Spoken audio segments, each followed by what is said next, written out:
Further afield, U.S. oil giant Exxon Mobil suffered its first annual loss in decades in 2020 as the COVID-19 pandemic prompted a reduction in fuel use. The firm lost $22.4 billion as energy prices dropped at one point, falling below zero. The downturn forced the company to make drastic cuts to its workforce and investment plans. Here are those details and other stories from across the globe. Under pressure from activists, Exxon has said it will expand its focus to more climate-friendly technology.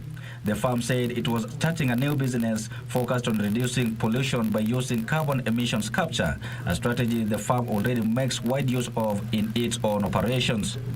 Exxon said it planned to invest $3 billion in lower emission solutions over the next 4 years. Exxon Chief Executive Darren Woods said last year was an unprecedented event, something that forced dramatic action in the industry and within the company. Exxon, which ranked as America's most valuable public company as recently as 2013, reported a full-year profit of more than $14 billion in 2019. But last year's collapse in energy demand and prices caused by COVID-19 crisis saw the firm's revenue drop by more than 30%. Meanwhile, the EU has told British fishermen they are indefinitely banned from selling live mussels, oysters, clams, cockles and scallops to its member states.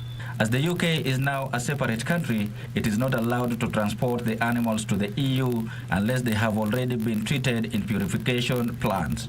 But the industry says it does not have enough tanks ready and the process can slow exports, making them less viable. The government promised to continue to raise the issue with the EU. Since 1st of January, UK farms have been able to send only pre-purified, ready-to-start shellfish, accompanied by an export health certificate to buyers in the EU's 27 member states.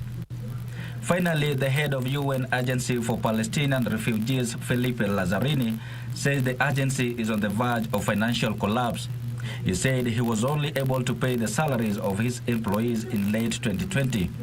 He said that in addition to the toll taken by COVID-19 in the Palestinian camps tended by the agency, there was also a pandemic of abject poverty. And he warned that those advocating for the agency disappear should realize that such a move would unleash not only a humanitarian disaster, but also wreak havoc in a region already rocked by numerous crises.